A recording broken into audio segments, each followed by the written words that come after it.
Hi everyone, so we're now here in Hanoi, Vietnam. We're checked in sa Splendid Premium Hotel and now we're having our breakfast. Those are mine. Yep. So napansin lang namin dito medyo matabang ang food nila. So hindi ko alam kung sinasadya nila na maging matabang para ikaw yung magtitimpla. Pero sanay kasi tayo sa Pinas or ako, sanay ako na ang food may lasa na pag sinerve sa'yo. So dito, napansin namin, so medyo matabang, kulang lagi sa salt and pepper. So ikaw na yung magdadagdag. Tulad ng pinaluto kong eggs. So hindi ko napansin, pagbalik ko, wala siyang kalasa-lasa kasi wala talaga siyang any salt at all. So, pag nagpapaluto ka, sasabihan mo sa lana, o lagyan niyo po ng salt or ng pepper, or ikaw na mismo maglagay. So, yun lang naman napansin namin. Not just sa eggs, but sa dishes talaga nila. Kahit yung mga pho, medyo kulang sa lasa. Ayan, so picture-picture muna. Kami ng kasama ko, si Marky. And then, we're off to the next trip! We're on our way to Halong Bay. So dito mapapansin nyo sobrang daming motor talaga. So totoo, sobrang daming motorcycles dito sa Hanoi. And alam mo parang hindi naman totoo yung sinasabi nila na tatawid ka, iiwasan ka. Hindi po. Parang tatawid ka, sasagasaan ka nila. Yun ang experience namin. Sobrang mag-iingat kayo pag tumatawid kayo. Kasi hindi sila nagmiminor talaga. As in.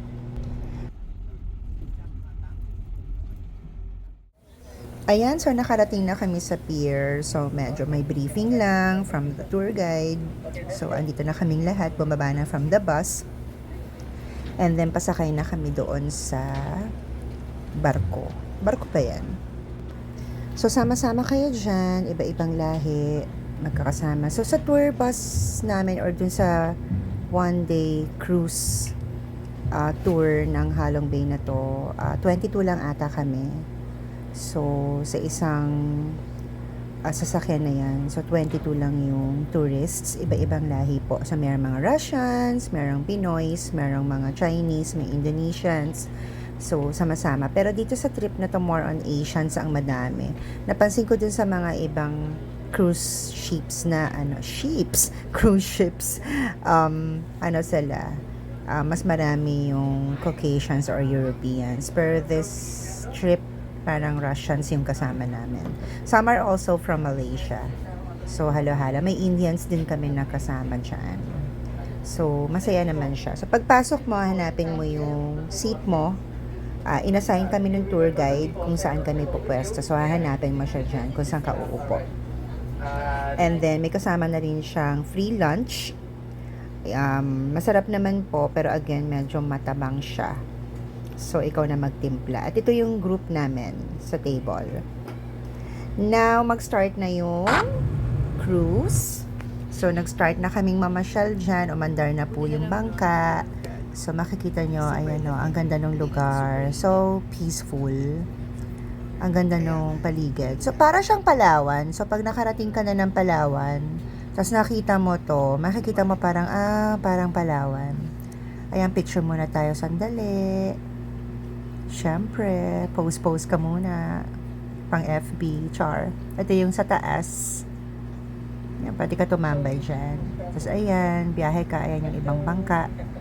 May dala din sila mga turista, mamamasyal. Yan, ang saya. Very, very nice yung weather. Sabi nga ng tour guide namin, ang ganda nung panahon na nagpunta kami doon. Kasi hindi siya malamig, hindi rin siya mainit. Hindi umuulan. So, maganda. Ayan, so makikita mo, ang daming mga bangka, ang daming turista nagpupunta that day. And it was a perfect day because of the weather. So, very, very na-enjoy namin. So, yan, pagbaba mo, ito yung unang bababaan nyo. Sasakay kayo dyan sa mga maliliit na bangka na yan. Kasi pupuntahan nyo na yung mga cave. Pero nung makita ko na typically cave naman, parang lagusan lang siya into another part nung body of water na yan. So, dito, pasok ka, tapos hanapin mo lang yung grupo mo, kasi bibigyan ka na ng life vest.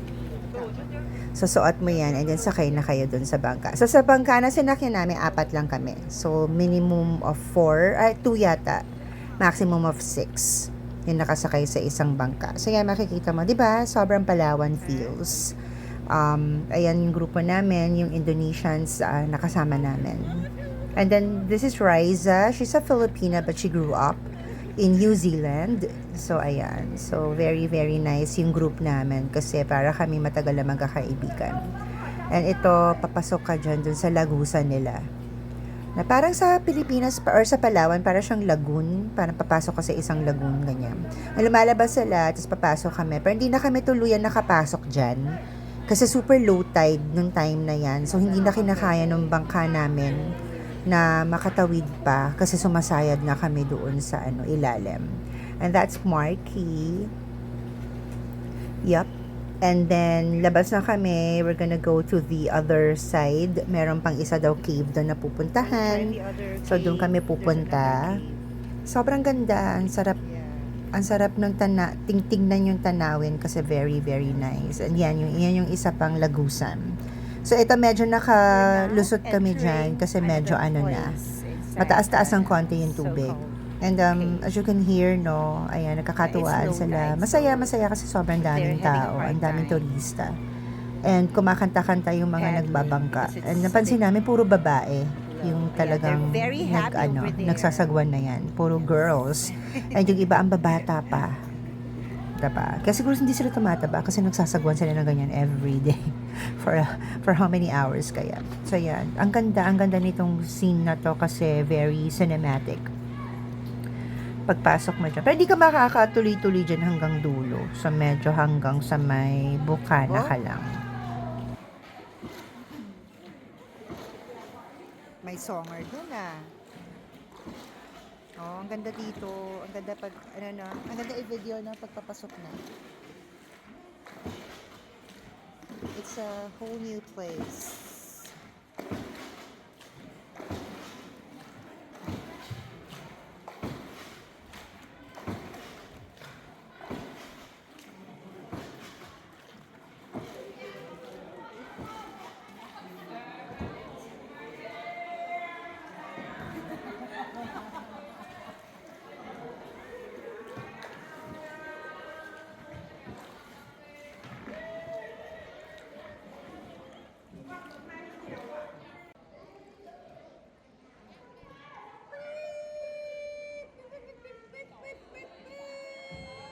Ganda ng langit. The sky is so white. So today, we're going to the cave. Inside the cave, maglalakad kami ng 1 kilometro. Nako, sobrang maliit na bagay.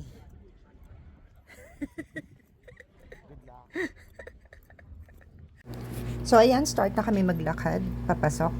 Actually, may briefing session pa sa medyo gitna. So, very educational to kasi yung tour guide namin, talagang ino-educate kami tungkol sa paligid. Ayan, pagpasok mo ng cave, may mga briefing pa na nalalaman. So, ayan, ino-educate niya kami kung ano meron sa loob ng cave.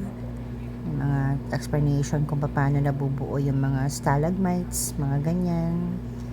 Ayan, very serene sa loob. Malamig sa loob. Sabi nga niya, kapag daw winter, umiinit sa loob. Kapag naman daw summer, malamig sa loob. So, nung nandyan kami, sakto lang yung weather. So, medyo okay naman siya. Medyo malamig-lamig ng konti. So, masarap.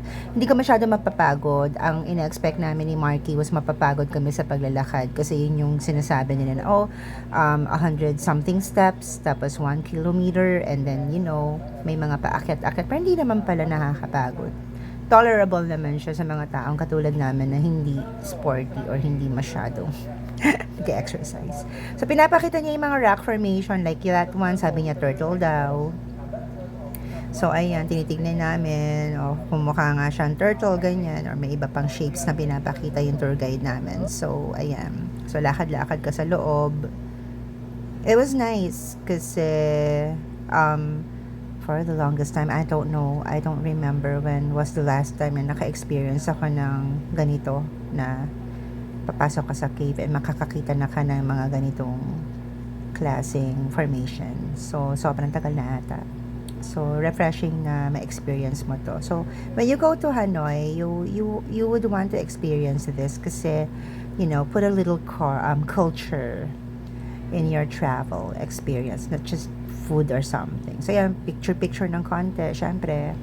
And then, ituloy mo yung tour mo. So, siguro nandun kami an hour or so. I'm not sure. Probably less.